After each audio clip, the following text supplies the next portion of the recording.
ಇತ್ತೀಚಿನ ಸಂಚಿಕೆಗಳನ್ನು ಜಾಹೀರಾತಿನ ಕಿರಿಕಿರಿ ಇಲ್ಲದೆ ನೋಡಿ.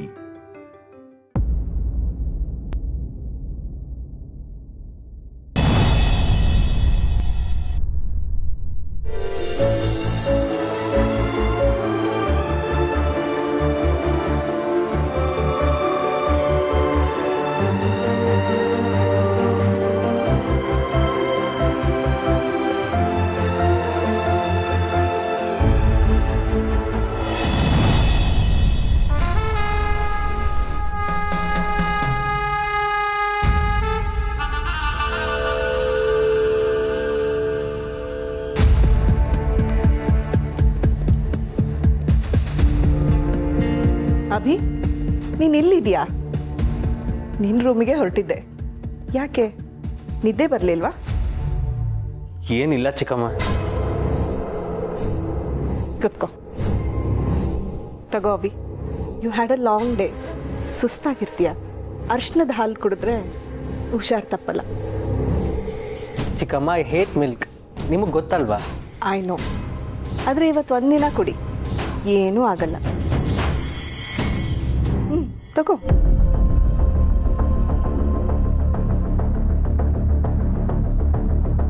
ಚಿಕ್ಕಮ್ಮ, ದೀಪಿಕಾ ವಿಚಾರ ಮನೇಲಿ ಯಾರಿಗೂ?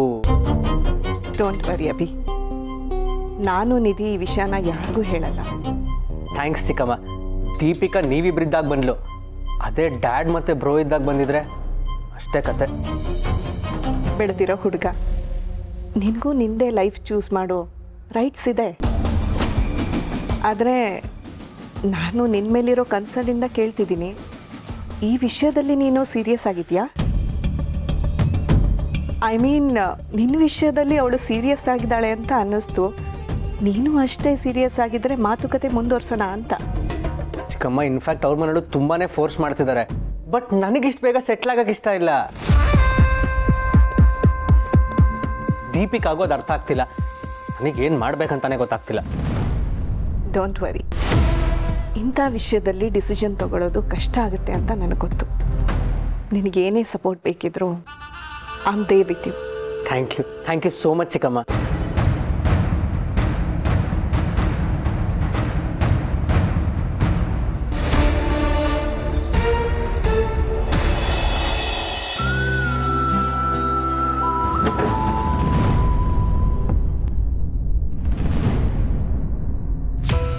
ಅಯ್ಯೋ, ಇದು ಯಾವಾಗ ಪಂಚರ್ ಆಯಿತು? ಇಷ್ಟೊತ್ತಲ್ಲಿ ಹೇಗೆ ರಿಪೇರಿ ಮಾಡಿಸಲಿ?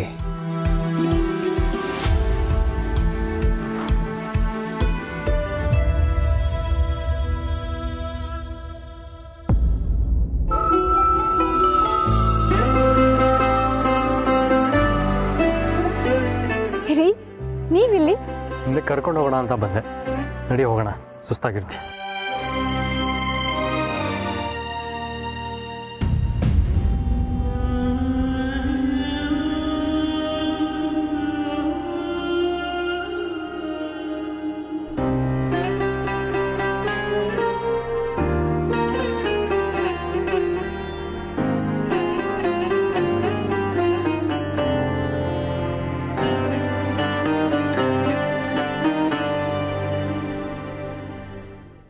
ರೀ, ಇವತ್ತು ಲೇಟ್ ಆಗುತ್ತೆ ಅಂತ ಡ್ರೈವರ್ನ ನಾನು ವಾಪಸ್ ಕಳಿಸ್ಬಿಟ್ಟೆ. ಪಾಪ ಮಾವ ಕೆಫೆಯಿಂದ ಸ್ಕೂಟ್ರಲ್ಲಿ ಬಂದಿದ್ರು. ಈಗ ನೋಡಿದ್ರೆ ಅವ್ರ ಸ್ಕೂಟ್ರ್ ಪಂಚರ್ ಆಗೋಗಿದೆ. ನಾವು ಹೇಗಿದ್ರು ಮನೆಗೆ ತಾನೇ ಹೋಗ್ತಿರೋದು. ಮಾವನ ನಮ್ಮ ಜೊತೆ ಕರ್ಕೊಂಡು ಹೋದ್ರೆ ನಿಮ್ಗೇನು ಬೇಜಾರಾಗಲ್ಲ ಅಲ್ವಾ? ಪ್ಲೀಸ್ ರೀ.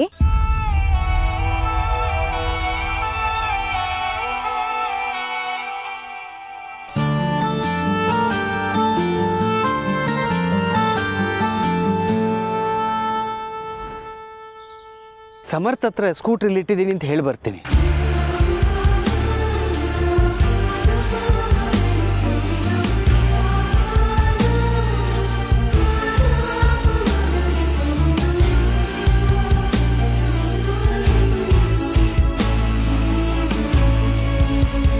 ಮಾವ, ಎಷ್ಟು ಚೆನ್ನಾಗಿತ್ತಲ್ವಾ ಬರ್ಡೇ ಪಾರ್ಟಿ?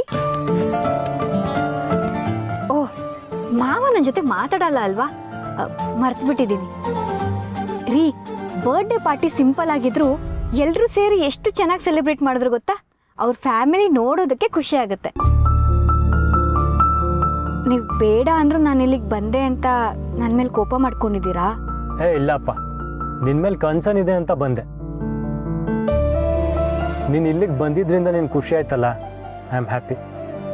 ಅರೆ, ಇವತ್ತು ಬೆಳಗ್ಗೆ ಮಾವನು ಅತ್ತೆ ಹತ್ರ ಇದನ್ನೇ ಹೇಳ್ತಿದ್ರು, ಪೂರ್ಣಿಗೆ ಅಲ್ಲಿಗೆ ಹೋದ್ರೆ ಖುಷಿ ಆಗುತ್ತೆ ಅಂತ. ಇಬ್ರದ್ದು ಒಂದೇ ಥಿಂಕಿಂಗ್ ಅಲ್ವಾ?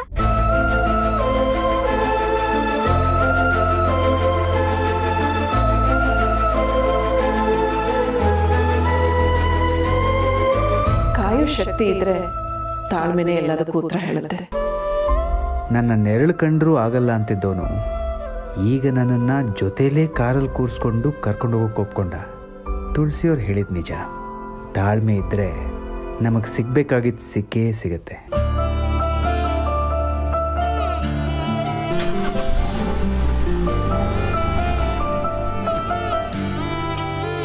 ಫಸ್ಟ್ ಯಾವುದು ಓಪನ್ ಮಾಡಲಿ? ಇದೆಯಾ ಚೆನ್ನಾಗಿತ್ತು ನೋಡೋಕ್ಕೆ, ನೋಡಿ ಇದನ್ನು ಮಾಡಿ. ನೀನು ಎಷ್ಟು ಪೂಸಿ ಹೊಡೆದ್ರು ಅದನ್ನು ಓಪನ್ ಮಾಡಲ್ಲ, ನಾವು ಓಪನ್ ಮಾಡೋದಿದೆ.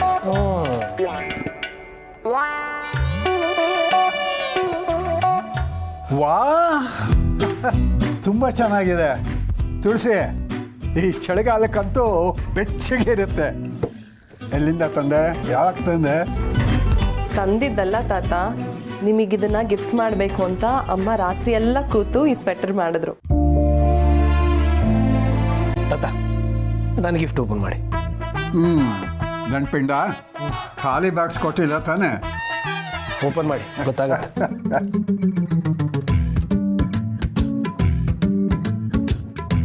ಏನ ಇದು ದಂಡ್ಪಿಂಡ? 2 ಮೊಸರೊಡೆಗಳಿಗೆ ಕಡ್ಡಿ ಸಿಕ್ಕಿಸ್ದಾಗಿದೆ. ಅಬ್ಬಾ ತಾತ, ಅದು ಬ್ಲೂಟೂತ್ ಹೆಡ್ಫೋನ್ ಅಂತ. ನೀವು ಅದನ್ನ ಟಿವಿ ಕನೆಕ್ಟ್ ಮಾಡ್ಕೊಂಡ್ರೆ ನೀವು ಬಾಕ್ಸಿಂಗ್ ನೋಡ್ತಿರಲ್ಲ, ಅದ್ರ ಸೌಂಡ್ ಎಫೆಕ್ಟ್ ಸೂಪರ್ ಆಗಿ ಕೇಳಿಸುತ್ತೆ. ಏನ ಇದು ವೈರ್ಗಳೇ ಇಲ್ವಲ್ಲೋ? ತಾತ, ಅದನ್ನ ಬ್ಲೂಟೂತ್ ಕನೆಕ್ಟ್ ಮಾಡಬೇಕು. ನಾ ಟಿವಿ ಕನೆಕ್ಟ್ ಮಾಡ್ಕೊಡ್ತೀನಿ. ನಾಳೆಯಿಂದ ನೀವು ಟಿವಿ ನೋಡ್ಬೇಕಾದ್ರೆ ಇದು ಹಾಕೊಂಡು ನೋಡಿ. ಆವಾಗ ನಿಮ್ಮ ಭವಿಷ್ಯವಾಣಿ, ನಿಮ್ಮ ಬಾಕ್ಸಿಗೆ ರಗಡೆ ಎಲ್ಲ ನಮ್ಮೆಲ್ಲರಿಗೂ ತಪ್ಪುತ್ತೆ. ಹೇ ದಂಡ್ಪಿಂಡ, ಇದನ್ನ ವಾಕಿಂಗ್ ಹೋಗುವಾಗ ಎಷ್ಟೋ ಜನ ಹಾಕೋತಾ ಇರಲ್ವಾ? ಹೌದು ತಾತ, ಇದನ್ನ ಫೋನ್ ಕನೆಕ್ಟ್ ಮಾಡಿ ಫೋನ್ನ ನಿಮ್ಮ ಪಾಕೆಟಲ್ಲಿ ಇಟ್ಕೊಂಡು ನೀವು ವಾಕ್ ಮಾಡ್ಬೋದು. ಆ ಸೀತಾರಾಮನು ಇದೇ ಥರದ್ದು ಹಾಕ್ಕೊಂಡು ಸ್ಟೈಲ್ ಮಾಡ್ತಾನೆ. ಅವನೊಬ್ಬನೇನ ಸ್ಟೈಲ್ ಮಾಡಕ್ಕೆ ಬರೋದು. ನಾಳೆ ನಾನು ಹಾಕ್ಕೋತೀನಿ, ಸ್ಟೈಲಾಗಿ ಅವನ ಮುಂದೆನೇ ಓಡಾಡ್ತಾ ಇರ್ತೀನಿ. ತಾತ, ಇದನ್ನ ಓಪನ್ ಮಾಡಿ. ಸೊಗ್ಲಾಡಿ,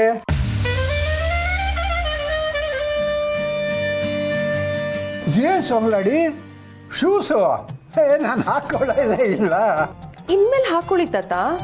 ನೀವು ವಾಕಿಂಗ್ ಮಾಡುವಾಗ ಶೂಸ್ ಹಾಕೊಂಡ್ರೆ ಮಂಡಿ ನೋವೆಲ್ಲ ಬರಲ್ಲ. ಇನ್ಮೇಲೆ ದಿನ ವಾಕಿಂಗ್ ಹೋಗುವಾಗ ಇದನ್ನ ಹಾಕೊಂಡು ಹೋಗ್ಬೇಕು, ಸರಿನಾ? ತಾತ, ಇದು ನಮ್ಮ ಗುರುಗಳು ಕೊಟ್ಟಿರೋ ಗಿಫ್ಟ್. ಓಪನ್ ಮಾಡಿ. ಬೀಗರ್ ಕೊಟ್ಟಿರೋದು.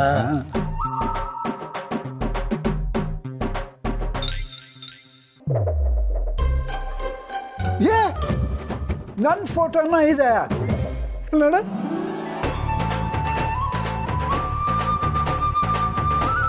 ಏಯ್ ನೆನ್ಪಿಂಡ, ಏನ್ ಸ್ಮಾರ್ಟ್ ಆಗಿದ್ದೀನಲ್ಲೇನೋ.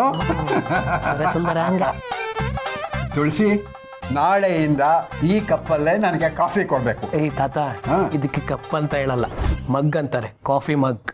ಅದೇ ಆ ಮಗ್ಗು. ಈ ಮಗ್ಗಲ್ಲೇ ನನಗೆ ಕಾಫಿ ಕೊಡ್ಬೇಕು. ಈಗಲೂ ಇದೆಲ್ಲ ನಿಜಾನ ಅನಿಸ್ತಿದೆ ಮಹೇಶ. ಅವ್ರ ಮನೇಲಿ ಎಲ್ಲರೂ ಹಂಬಲ್. ನಮ್ಮ ಚೈಲ್ಡ್ಹುಡ್ ನೆನಪಾಯ್ತು ಅವ್ರನ್ನೆಲ್ಲ ನೋಡಿ. ಎಲ್ಲರೂ ಇನ್ನೋಸೆಂಟ್. ನೀನು ಹುಷಾರಾದ್ಮೇಲೆ ಸಾಧ್ಯ ಆದರೆ ನಿನ್ನೂ ಒಂದ್ಸಲ ಅವ್ರ ಮನೆ ಕರ್ಕೊಂಡು ಹೋಗ್ತೀನಿ. ಹಾಗೆ ಹೇಳಕ್ಕೆ ಹೋದರೆ ನಾನಿವತ್ತು ತುಳಸಿಯವ್ರ ಮನೆಗೆ ಹೋಗ್ತೀನಿ ಅಂತ ಅಂದ್ಕೊಂಡೇ ಇರಲಿಲ್ಲ. ಮೋಸ್ಟ್ಲಿ ಇವತ್ತು ನಾನು ಅವಿ ಜೊತೆ ಒಂದೇ ಕಾರಲ್ಲಿ ಕೂತು ಬರಬೇಕು ಅಂತ ಬರೆದಿತ್ತು ಅನಿಸುತ್ತೆ. ಅದಕ್ಕೆ ಯಾವುದೋ ನೆಪದಲ್ಲಿ ನಾನು ಅಲ್ಲಿಗೆ ಹೋಗೋಗಾಯ್ತು. ಅವಿ ಅಲ್ಲಿಗೆ ಬರ್ತಾನೆ ಅಂತ ನಾನು ಎಕ್ಸ್ಪೆಕ್ಟ್ ಕೂಡ ಮಾಡಿರಲಿಲ್ಲ ನೋಡು. ಆ ಘಟನೆ ಆದಮೇಲೆ ನಾನು ಅವಿ ಜೊತೆ ಮೊದಲನೇ ಸಲ ಒಂದೇ ಕಾರಲ್ಲಿ ಕೂತು ಬಂದೆ ಮಹೇಶ. ಪೂರ್ಣಿಗೋಸ್ಕರ ಅವಿ ನನ್ನನ್ನು ಕರ್ಕೊಂಡು ಬಂದ್ರೂ ಅವನ ಮನಸ್ಸಲ್ಲಿ ನನಗೂ ಒಂದು ಜಾಗ ಇದೆ ಅಂತ ಗೊತ್ತಾಯಿತು. ಅಷ್ಟು ಸಾಕು ನನಗೆ. ಅಂದರೆ ಅವಿ ಕೋಪನೇ ಮಾಡ್ಕೊಳ್ಳಿಲ್ವಾ? ಅವರಿಬ್ರು ಕಾರಲ್ಲಿ ಒಟ್ಟಿಗೆ ಬರೋ ಹಾಗೆ ನಾನೇ ಮಾಡಿಬಿಟ್ನಾ? ಅಶೋಕ್ ಸರ್ದು. ಹೌದೇನೋ, ಅವನು ಕೊಟ್ಟಿದ್ದಾನಲ್ವಾ?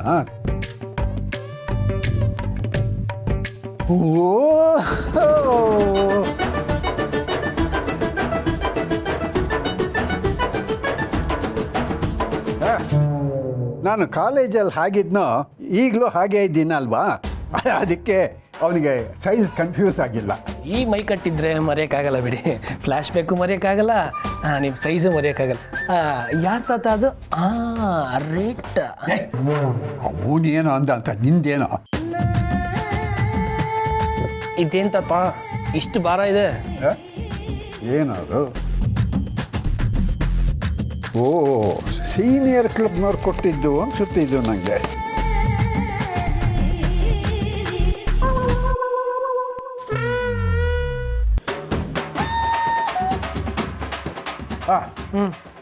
ಆಮೇಲೆ ನೆಕ್ಸ್ಟು ಅದರಲ್ಲೇನಿದೆ ಅಂತ ಹೇಳಲೇ ಇಲ್ಲ. ಯಾಕೋ ತೆಗಿಯೋದಕ್ಕೆ ಆಗ್ತಾ ಇಲ್ಲ ಕಣ. ಅಲ್ಲ, ನಾನು ಹೆಲ್ಪ್ ಮಾಡ್ತೀನಿ, ಕುಡಿತಂತ. ಇಲ್ಲ ಇಲ್ಲ ಇಲ್ಲ, ನಾನೇ ನೋಡ್ಕೋತೀನಿ. ಚಪ್ಪಲಿ ಕಳ ಯಾವುದೋ ಕೊಟ್ಟನಲ್ಲ, ಅದೇನದು ಕೊಟ್ಟು. ಏನ್ ತಾತ, ಅವ್ರ ಮನೆಗೆ ಬಂದು ಹೋದ್ಮೇಲೂ ಚಪ್ಪಲಿ ಕಳ್ಳ ಅಂತಿದ್ದೀರಲ್ಲ? ನೋಡ್ದ್ಯಾ, ನೀ ಹೇಳಿದ್ಮೇಲೆ ನೆನಪಾಯಿತು. ಮಲ್ಗೋಕ್ ಮುಂಚೆ ನನ್ನ ಚಪ್ಪಲಿ ಇದೆಯಾ ಇಲ್ವಾ ಅಂತ ಒಂದ್ಸಲ ಚೆಕ್ ಮಾಡ್ಕೋಬೇಕು.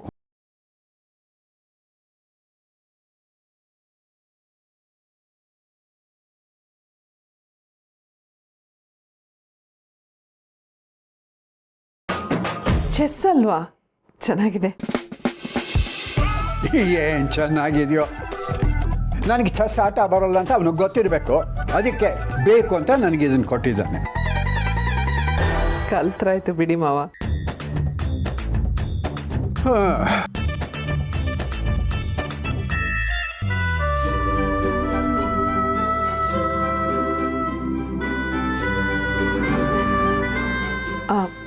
ನೀವಿಬ್ರು ಹೋಗಿ ಮಲ್ಕೊಳ್ಳಿ, ನಿಮಗೂ ಸುಸ್ತಾಗಿರುತ್ತೆ. ಗುಡ್ ನೈಟ್ ತಾತ. Good night. ಗುಡ್ ನೈಟ್ ತಾತ. Good night. Good night. Tulasi, ಈ ಹೊತ್ತು ನೀನು ನನ್ನ ಬಗ್ಗೆ ಮಾತಾಡಿದ್ದು ಕೇಳಿ ನನಗೆ ತುಂಬ ಹೆಮ್ಮೆ ಅನ್ನಿಸ್ತಮ್ಮ. ನೀನು ಇಲ್ಲದೆ ಇದ್ದಿದ್ರೆ ಇಷ್ಟೆಲ್ಲ ಆಗ್ತಾನೇ ಇರಲಿಲ್ಲ. ತುಂಬ ಖುಷಿ ಆಯ್ತಮ್ಮ.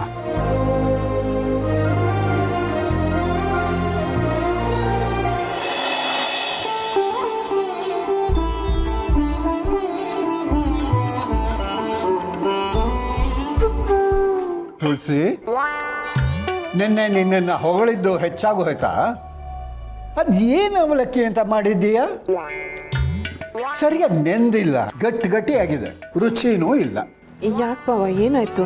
ಏನಾಯ್ತು ಅಂತ ನಾನೇ ಹೇಳಿಬಿಟ್ರೆ ಆ ಚಪ್ಪಲಿ ಕಳ್ಳನ ಥರ ನಾನು ಸೌಟ್ ಹಿಡ್ಕೊಂಡು ಅಡುಗೆ ಮನೆ ಸೇರಬೇಕಾಗತ್ತೆ. ನೀನು ತಿನ್ನೋವಾಗ ಏನಾಗಿದೆ ಅಂತ ಪತ್ತೆ ಮಾಡಿ ಮುಂದಿನ ಸಲ ಸರಿಯಾಗಿ ಮಾಡು. ಸ್ವಲ್ಪ ಮೊಸರು ಹಾಕ್ಲಾ? ಹಾಕು, ಇನ್ನೇನು ಮಾಡ್ತೀಯ? ತುಳಸಿ, ಓಹ್ ಬನ್ನಿಮ್ಮ ಬನ್ನಿ. ಬಂದ್ವು, ಕೆಲ್ಸಕ್ಕೆ ಬಾರ್ದವು. ಊರಿಂದ ಯಾವಾಗ ಬಂದಮ್ಮ? ಬೆಳಗ್ಗೆ ಬಂದೆ ತುಳಸಿ.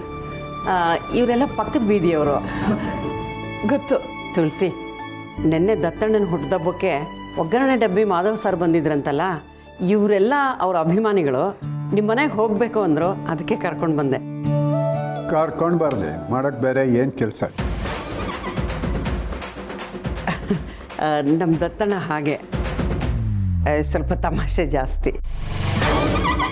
ತುಳಸಿ ಅವರೇ, ಮಾಧವ್ ಸರು ನಿಮ್ಮ ಮನೆಗೆ ಬಂದಿದ್ರು ಅಂದರೆ ನಿಮ್ಗೆ ತುಂಬ ಕ್ಲೋಸ್ ಅವರು.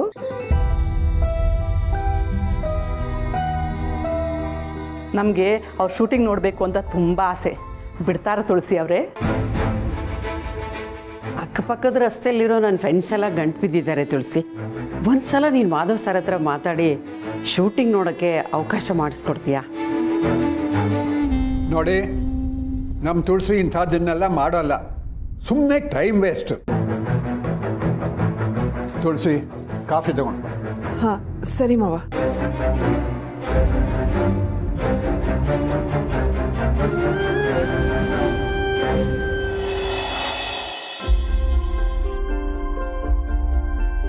Hi sir, good morning. ಯಾರು ಸರಿಯಾದ ಟೈಮ್ಗೆ ಬರ್ತಾರೋ ಇಲ್ಲೋ ಗೊತ್ತಿಲ್ಲ, ಆದರೆ ನಿಮ್ಮದು ಮಾತ್ರ ಟೈಮ್ ಅಂದರೆ ಟೈಮ್. ನಿಮ್ಮ ಕಮಿಟ್ಮೆಂಟ್ಗೆ ರಿಯಲಿ ಹ್ಯಾಟ್ಸ್ ಆಫ್. ಹಾಗೇನಿಲ್ಲ, ನಮ್ಮಿಂದ ಯಾರಿಗೂ ತೊಂದರೆ ಆಗಬಾರ್ದು. ಅದು ಅಲ್ಲದೆ ಹೋದ ವಾರ ಏನೋ ಪರ್ಸ್ನಲ್ ಸಮಸ್ಯೆಯಿಂದ 2 episode shoot ಮಾಡೋದಕ್ಕಾಗಲಿಲ್ಲ.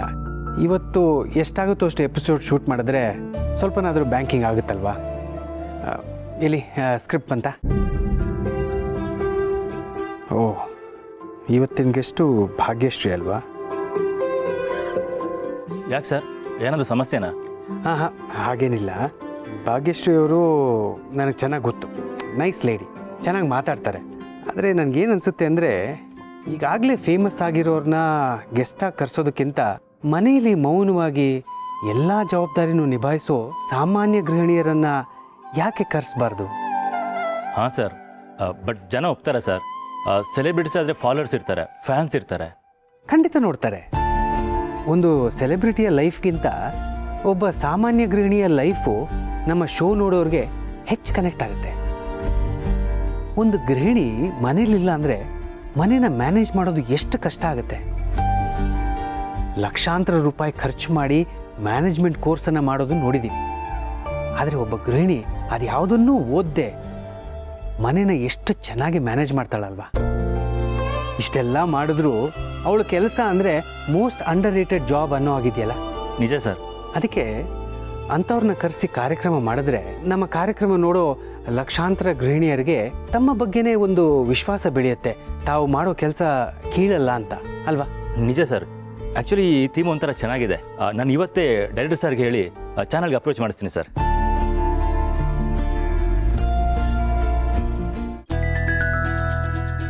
Samarth, Madhav sir scooter ರಿಪೇರಿ ಆಗಬೇಕಲ್ಲ, ಯಾರಿಗಾದರೂ ಹೇಳಿದ್ಯಾ? ಹಾಂ ಬಾಸು, ನನ್ನ ಗಾಡಿ ಪಂಚರ್ ಆದಾಗ ಬರ್ತಾನಲ್ಲ ಅವನಿಗೆ ಹೇಳಿದ್ದೀನಿ, ಸಂಜೆ ಬರ್ತಾನಂತೆ. ಹಾಗೇ ಮಾಧವ್ ಸರ್ಗೆ ಇನ್ಫಾರ್ಮ್ ಮಾಡಿದ್ದೀನಿ.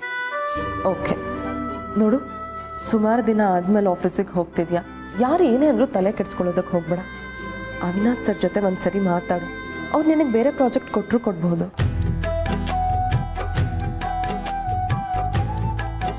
ನನ್ನ ವ್ಯಾಲೆಟ್ ಅಮ್ಮ. ಅಮ್ಮ ನಿನಗೆ ಬಾಕ್ಸ್ ರೆಡಿ ಮಾಡ್ತಿರ್ತಾರೆ, ನೀನೇ ಹೋಗಿ ತೊಗೊಂಡು ಬಾರೋ. ಈ ಸೋಗ್ಲಾಡಿ ಬಲೆ ಛತ್ರಿ ಅವನನ್ನೇ ಓಡಿಸಿದ್ಲು. ತೋಪುಟ. ಅಮ್ಮ, ನಾನು ಪೂರ್ಣಿ ಜೊತೆ ಹಾಸ್ಪಿಟಲ್ಗೆ ಹೋಗ್ತೀನಿ ಅಂತ ಹೇಳಿದ್ನಲ್ಲ, ನಂಗೆ ಡಬ್ಬಿ ಬೇಡ ಅಮ್ಮ. ಹೌದಲ್ಲ, ಮರ್ತಿದ್ದೆ. ತುಳಸಿ ಅವರೇ, ನಂದಿನಿ ಬಾ. ಬಂದ್ಲು ಶೂರ್ಪನಕ್ಕಿ. ಅದು ಒಗ್ಗರಣೆ ಡಬ್ಬಿ ಶೂಟಿಂಗ್ ಹೋಗ್ಬೇಕಂತ ನಮ್ಮ ಅತ್ತೆ ಫ್ರೆಂಡ್ಸ್ ಎಲ್ಲ ಬಂದು ಕೇಳಿದ್ರೆ ನೀವು ಆಗಲ್ಲ ಅಂದ್ರಂತೆ.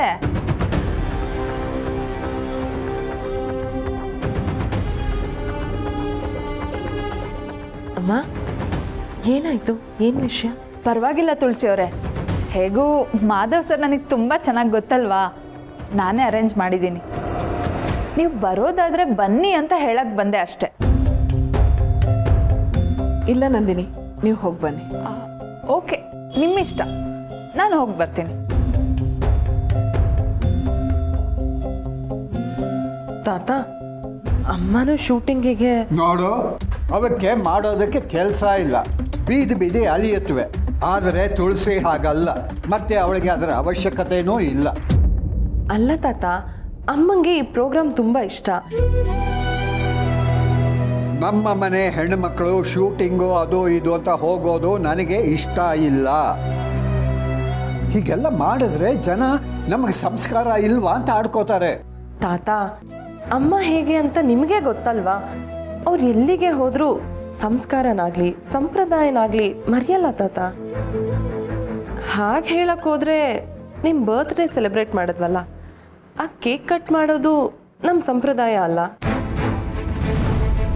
ಆದರೂ ಸಂಭ್ರಮಕ್ಕೆ ಅದೊಂದು ನೆಪ ಅಂತ ನಾವು ಆಚರಣೆ ಮಾಡಿದ್ವಿ ಅಲ್ವಾ? ನೀವು ಖುಷಿ ಪಟ್ರಿ ಅಲ್ವಾ? ಇದು ಹಾಗೇನೆ, ಅಮ್ಮಂಗೆ ಖುಷಿ ಸಿಗುತ್ತೆ ಅನ್ನೋದಾದರೆ ಹೋದರೆ ಏನು ತಪ್ಪು? ಪುಟ್ಟ, ದಯವಿಟ್ಟು ಸುಮ್ಮನಿರು. ತುಳಸಿ, ನಿನಗೆ ಖುಷಿ ಆಗುತ್ತೆ ಅನ್ನೋ ಹಾಗಿದ್ರೆ ಹೋಗ್ಬಾ, ಪರವಾಗಿಲ್ಲ.